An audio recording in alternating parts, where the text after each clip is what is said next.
Assalamualaikum warahmatullahi wabarakatuh. Perkenalkan, nama saya Muhammad Faridun Sustaria. Saya bisa dipanggil Faridan. Saya adalah siswa di Pacman pada program Skill AI dan ML Engineering. Pada video ini saya akan membahas terkait film project saya pada kelas Introduction to Data Visualization yang judulnya US Store Review 2010 sampai 2011. Jadi langsung aja kita mulai membahasnya. Yang pertama, saya akan membahas proyek overview-nya. Sesuai dengan judul pada video ini atau artikel ini, saya akan membuat sebuah analisis yang berhubungan dengan cafe store yang menjual berbagai jenis minuman kopi hingga teh. Data yang saya gunakan di sini adalah data US Store Sales tahun 2010 hingga 2011. Bersifat open source yang dapat diakses melalui link berikut ini. Terus tools yang saya gunakan adalah Google Colab dan Tableau. Google Colab di sini saya gunakan untuk mencari nilai R dari suatu korelasi. Tableau saya gunakan untuk membuat visualisasinya. Selanjutnya tujuan objektif. Yang pertama mencari hubungan antara marketing dengan sales. Yang kedua melihat produk apa yang memiliki penjualan tertinggi. Yang ketiga melihat produk jenis apa yang memiliki penjualan tertinggi di US. Yang keempat, melihat nilai ekspektasi dengan nilai yang terjadi di lapangan untuk sales, margin, dan profit. Dan yang kelima, melihat ukuran toko cafe tersebut berpengaruh terhadap penjualan yang terjadi, melihat produk dengan tingkat penjualan tertinggi berdasarkan daerahnya, dan yang terakhir, melihat negara dengan tingkat penjualan produk tertinggi dan terendah di US.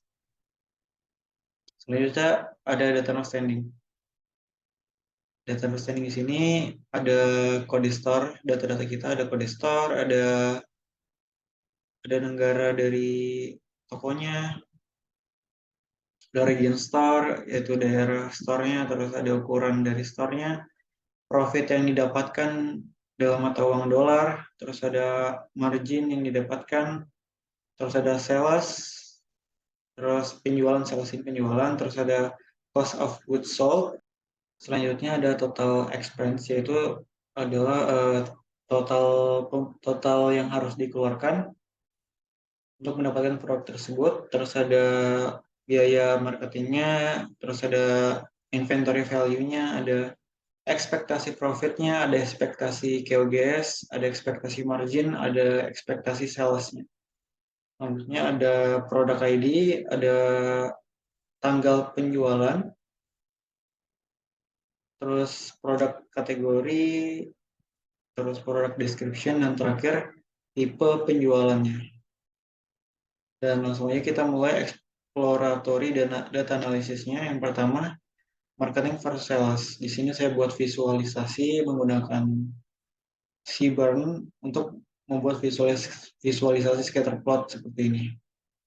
Dan berdasarkan visualisasi di atas, antara feature sales dan marketing memiliki korelasi positif.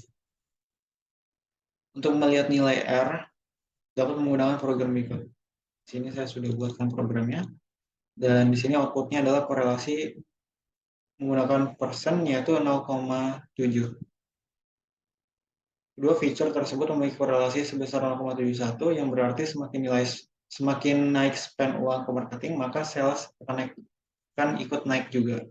Hal tersebut hanya sebuah korelasi, bukanlah causality.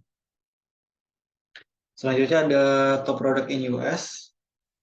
Di sini berdasarkan visualisasi di atas dapat diketahui bahwa produk Colombian adalah produk yang paling sering dibeli oleh orang US secara keseluruhan dalam rentang waktu 2010 hingga 2011. Terus ada top product type in US, jadi tipe produk yang paling sering dibeli oleh orang US, yaitu jenis minuman yang memiliki tingkat penjualan tertinggi di seluruh bagian US adalah espresso dalam rentang waktu 2010 hingga 2011. Pada bagian selatan US tidak terdapat penjualan dengan jenis produk tea atau teh dan lebih cenderung membeli espresso dan kopi. Sama seperti bagian timur US, lebih menyukai membeli produk dengan jenis kopi dan espresso. Untuk bagian barat US cenderung untuk membeli produk dengan jenis herbal tea dan tea. Sedangkan untuk bagian tengah US memiliki kecenderungan pembelian yang cukup merata antara coffee, tea, dan herbal tea. Selanjutnya ekspektasi versus real cash. Jadi di sini saya akan coba membandingkan untuk salesnya terlebih dahulu. Dari hasil visualisasi di atas dapat dilihat bahwa penjualan berhasil memenuhi ekspektasi bahkan melebihinya. Juni 2010 menjadi waktu di mana penjualan meningkat secara signifikan dan menjadi penjualan tertinggi. Lalu terjadi penurunan pada November 2010 yang cukup signifikan selama rentang waktu 2010 hingga 2011. Selanjutnya, perbandingan untuk margin. Sebelum membandingkan marginnya, ada baiknya kita tahu dulu margin itu apa. Margin adalah istilah yang sering digunakan dalam bidang keuangan dan bisnis. Margin adalah tingkat selisih antara biaya produksi dan harga jual di pasar. Terus dari hasil visualisasi dapat dilihat bahwa penjualan setiap tahun pada bulan Juli mengalami peningkatan yang cukup drastis dan akan menurun pada bulan November. Asumsi saya mengapa terjadi penurunan margin di bulan November adalah karena beberapa daerah di US pada bulan itu terjadi perubahan iklim yang dimana suhu menjadi dingin dan bulan Desember sampai Februari adalah puncak-puncaknya dingin dan winter. Sehingga karena perubahan suhu tersebut mengakibatkan cukup banyak konsumen jarang untuk berpergian keluar atau untuk membeli minuman di kafe. Selanjutnya, saya akan membandingkan profit. Dari hasil visualisasi di atas dapat dilihat bahwa dari Januari 2010, profit yang dihasilkan masih jauh di bawah ekspektasi hingga Desember 2010. Lalu pada Januari 2011, terjadi kenaikan profit yang signifikan sehingga berhasil melebihi ekspektasi yang diberikan. Selanjutnya, small market versus major market. Small market ini adalah toko yang kecil, major market adalah toko yang sudah besar. Dari visualisasi di atas, major market unggul dari small market dalam hal penjualan, namun tidak terlalu signifikan. Dalam hal profit pun, major market unggul dari small market. Mengapa hal tersebut terjadi? Asumsi saya adalah karena small market menjual produk lebih sedikit dibandingkan major market yang cenderung untuk menjual produk lebih banyak.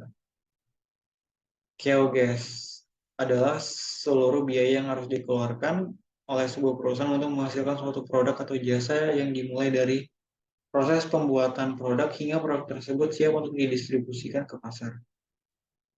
Dalam hal ini, major market memiliki biaya keogas lebih besar dibandingkan small market. Hal tersebut seharusnya berbanding lurus dengan banyaknya produk yang dijual dan dapat menentukan harga produk tersebut karena biaya yang harus dikeluarkan oleh major market lebih besar dibandingkan small market. Sampai di sini, market size sangat berpengaruh terhadap penjualan produk. Selanjutnya, top product sales by region. Jadi, penjualan produk dengan penjualan tertinggi berdasarkan regionnya. Jadi di sini ada berdasarkan West Region, South Region, East Region, Central Region. Dari hasil visualisasi di atas, penjualan produk Colombian menjadi yang terbanyak pada daerah timur dan selatan US. Sedangkan pada bagian tengah dan barat, produk Colombian tidak terlalu tinggi. Penjualannya malah produk chamomile yang menjadi penjualan tertinggi pada daerah tersebut. Selanjutnya, top state sales by sales. Di top negara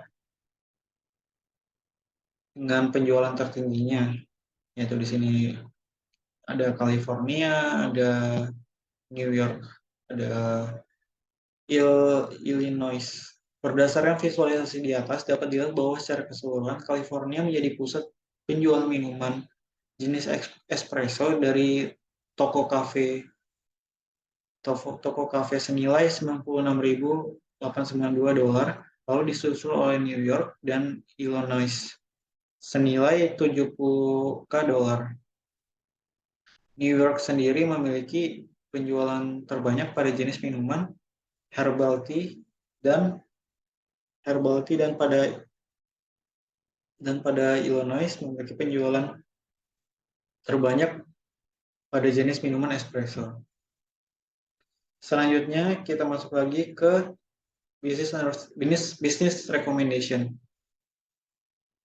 Di sini pemilik toko dapat memaksimalkan marketing untuk meningkatkan penjualan. Toko dapat menggunakan sistem jualan online untuk meningkatkan metrik bisnis. Untuk toko yang baru buka dapat memaksimalkan sales dengan memilih produk sesuai dengan region agar segera dapat menghasilkan profit yang nantinya dapat digunakan untuk upgrade menjadi major store. Yang terakhir, untuk toko yang telah lama buka untuk toko yang telah lama buka namun terdapat produk yang tidak terjual banyak, dapat menggunakan strategi buy one get one atau strategi lainnya untuk produk yang jarang dibeli oleh konsumen atau dengan memberi diskon untuk produk-produk tersebut. Dan yang terakhir, kesimpulan. Kesimpulan yang dapat diambil dari analisa sejauh ini adalah untuk meningkatkan sales margin dan profit, store owner perlu memaksimalkan marketing dan produk-produk yang sesuai dengan regionnya agar setiap region memiliki marketnya sendiri-sendiri. Lalu di sini saya bisa lihat dashboard yang sudah saya buat menggunakan Tableau.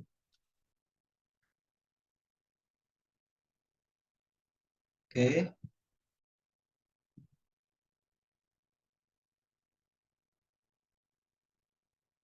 Baik, di sini kita sudah berada di visualisasi dashboard saya. Di sini kita bisa mengatur filternya sesuai dengan keinginan kita, mau tahun 2010 aja atau 2011 atau keduanya. Di sini misalnya kita mau 2010, ini akan berubah semuanya. Nah, ya dia akan berubah terus. Kalau kita mau ambil yang sentral doang, dia tentunya akan berubah. Ya, bisa lihat ya, bisa berubah. Dan terus kita bisa memfilter, kita mau berdasarkan apa nih? Dashboard kita mau berdasarkan tipe produk apa? Mau tipe produk kopi misalkan. Ya di sini bisa ya. Dan teman-teman bisa menuju link ini dashboard saya. Ada di link Medium, pada blog Medium saya sudah saya sertakan di sini. Terus untuk link Medium saya ini saya akan sertakan juga di description box. Oke, terima kasih yang sudah membaca hingga akhir atau menonton saya. Semoga bermanfaat untuk saya dan yang menonton. Wassalamualaikum warahmatullahi wabarakatuh. Terima kasih.